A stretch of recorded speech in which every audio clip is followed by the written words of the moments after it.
Good morning बच्चों और मेरे अभिभावक को सुप्रभात, प्रणाम, सत श्री अकाल, अस्सलाम वालेकुम। प्रिय शिष्यों, आपके सामने जो ये चित्र चल रहे हैं, इनमें हिंदी के बहुत महान साहित्यकार हैं, कोई आलोचक हैं, कोई प्रकृति के प्रेमी हैं, कोई प्रेम के प्रेमी हैं, कोई ईश्वर के प्रेमी हैं।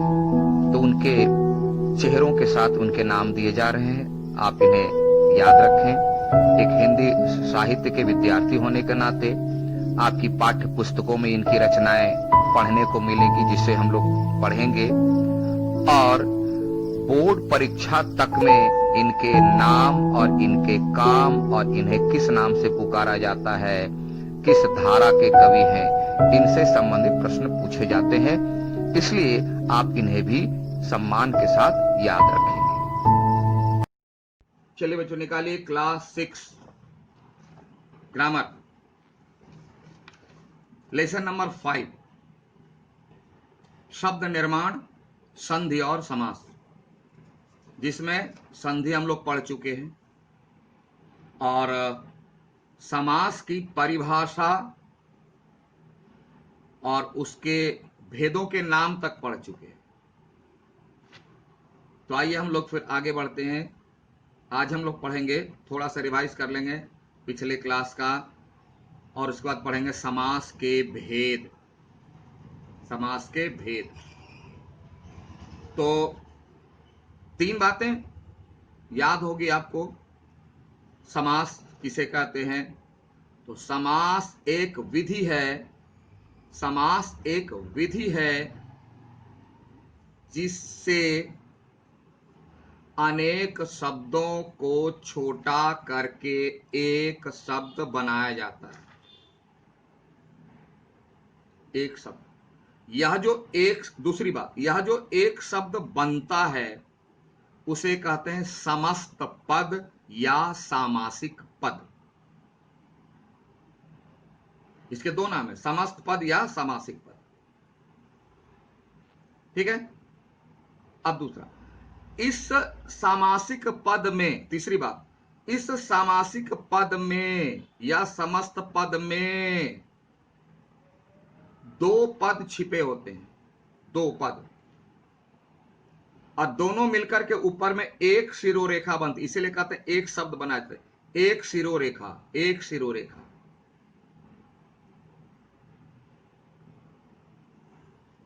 ठीक है। लेकिन इसमें 2 पद छिपे रहते हैं, एक पहला और दूसरा दूसरा।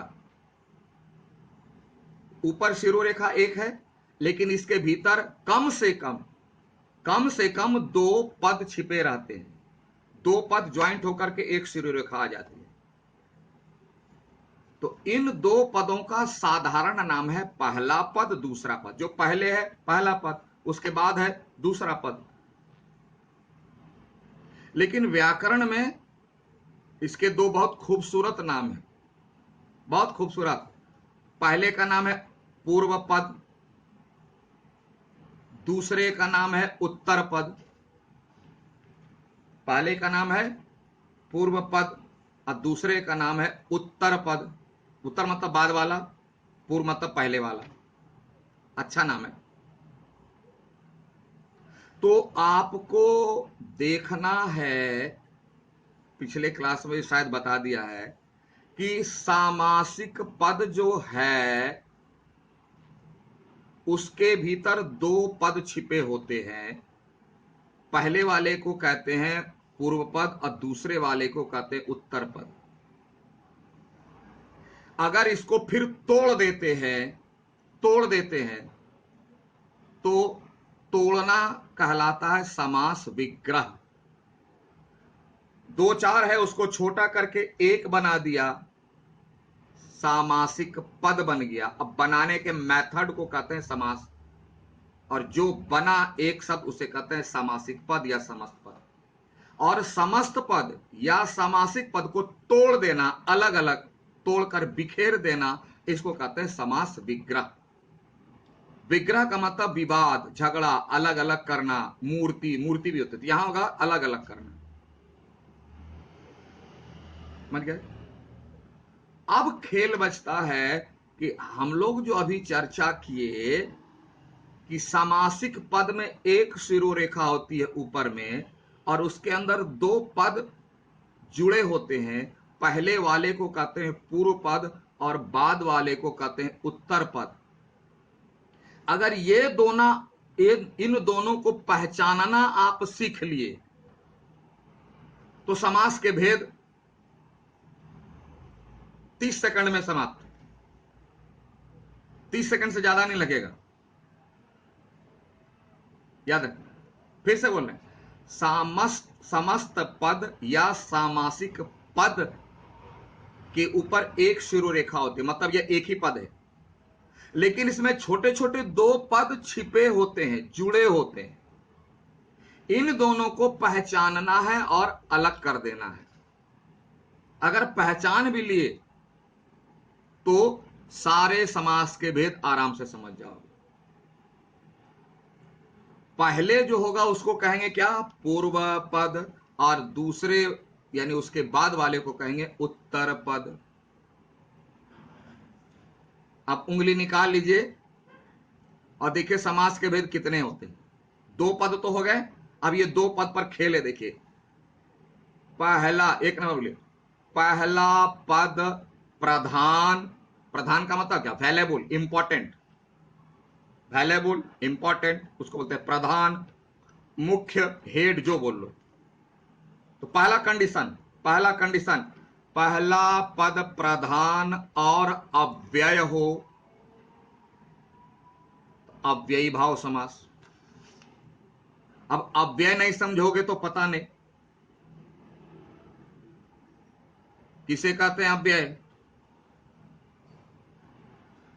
जिस पद पर व्याकरण के नियम का यानी लिंग, वचन, कारक आदि का प्रभाव नहीं पड़ता है उसे कहते हैं अव्यय, यानी अविकारी शब्द। अब भूल जाओगे तो क्या करें बताओ? तुमको याद रखना पड़ेगा। अगर याद नहीं रखे, बिल्डिंग गिर जाएगा व्याकरण। अव्यय मतलब जिन पदों पर व्याकरण के नियमों, लिंग, वचन, कारक, काल आदि का कोई प्रभाव नहीं पड़ता, ऐसे शब्दों को अव्यय कहते हैं। तो जो दो पद होते हैं सामासिक पद में, जो दो पद छिपे होते हैं, ज्वाइंट होते हैं, उसमें पहला वाला अव्यय होगा और वही हेड होगा। पहला पद प्रधान और अव्यय हो, ध्यान, पहला पद प्रधान और अव्यय हो, और तो दूसरे को भी जोड़कर अव्यय बना दे तो वहां अव्ययी भाव समास होता है। वहां अव्ययी भाव समास होता है। ठीक है? उदाहरण देखिए, जिस समस्त पद का पहला पद अव्यय होता हो, बुक में भी है, तथा समस्त पद यानी पूरा अव्यय की तरह कार्य करता है। यानी पहला अव्यय है, दूसरा कोई भी है उसके साथ सटा, उसको भी अव्यय बना दिया, और दोनों मिलकर के अव्यय बन गया, तो अव्ययी भाव समास। कुछ नहीं है। अरे तुम्हारे दो दोस्त हैं, तुम पढ़ रहे हो, वो आया क्रिकेट खेलने के लिए, चलो क्रिकेट खेलना है, बोला नहीं पढ़ेंगे, बोला चल पढ़ लेना, अभी टीम आई है, मैच है, तो तुम भी उसके साथ चल करके क्रिकेट खेलने चले गए। तो वह तो जा रहा था क्रिकेट खेलने, अव्यय, अब तुमको भी उठा के लेके चला गया क्रिकेट खेलने, दोनों चले गए, अव्ययी भाव। यानी खुद तो जा रहा था खेलने, तुमको भी लेकर के चला गया। तो अव्ययी भाव समास में ऐसा होता है, दो पद में पहला पद प्रधान यानी हेड होता है, उसी की चलती है, और वह अव्यय है, तो दूसरा पद जो उसमें सटेगा यानी उत्तर पद, उसको भी अव्यय बना देगा। इसीलिए कहते हैं इसको अव्ययी भाव समास। उदाहरण देखो, यथाशक्ति, यथा पूर्व पद, शक्ति उत्तर पद। यथा अव्यय है, क्यों? हम प्रयोग नहीं करते हैं, यथे, यथी, यथू नहीं करते। जहां भी प्रयोग होगा वाक्य में यथा ही होगा। लेकिन शक्ति, शक्तियों, शक्तिमान बना लेते हैं। तो जब शक्ति यानी उत्तर पद यथा के साथ जुड़ गया, पूर्व पद अव्यय के साथ जुड़ा, तो पूरा मिलकर के यथाशक्ति मिलकर के बन गया अव्ययी भाव। यानी अब जहां भी वाक्य में प्रयोग होगा यथाशक्ति ही होगा। यथाशक्तियों, यथाशक्ता, यथाशक्तो नहीं होगा, यथाशक्ति कोई परिवर्तन नहीं होगा। वचन बदल जाए, लिंग वचन जाए, कुछ भी बदल जाए, यह यथाशक्ति शब्द यथाशक्ति के रूप में ही प्रयोग, इसमें कोई परिवर्तन नहीं होगा। क्यों? तो यह पहला पद था प्रधान, हेड, और पहला अव्यय है, तो शक्ति इसके साथ सटा, तो अपने तरह यथा अपने तरह उसको भी अव्यय बना लिया, यथाशक्ति। यहां जहां ऐसा होता है वहां कहलाता अव्ययी भाव समास। ठीक है, तो एक हो गया। दूसरा देखो, अव्ययी भाव समास क्या? पहला पद प्रधान और अव्यय हो तो वहां अव्ययी भाव समास होता है। अब दूसरा में है दूसरा पद प्रधान। पहले में क्या देखे? पहला प्रधान, अब दूसरे में दूसरा प्रधान। कौन? उत्तर पद हेड हो जाएगा। तो जहां ऐसा होता है उसको कहते हैं तत्पुरुष। तत्पुरुष, पहला पद प्रधान और अव्यय अव्ययी भाव, दूसरा पद प्रधान तत्पुरुष। तो परिभाषा होगी, जिस समस्त पद में दूसरा पद प्रधान हो वहां तत्पुरुष समास होता है। बहुत सिंपल है, पहला प्रधान दूसरा प्रधान। उदाहरण देखो,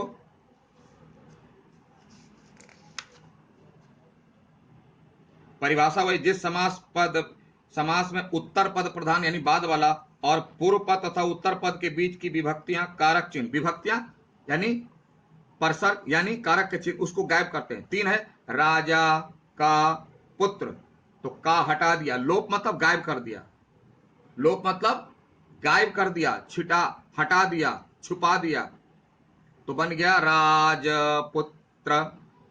राजा पुत्र नहीं बनेगा, जब मिलेगा तो के क्यों लगा था? राजा का पुत्र, तो विभक्ति के कारण राजा का, अब विभक्ति हटेगा सट जाएगा तो राजपुत्र है ना, तो वह बन जाएगा राजपुत्र बन जाएगा।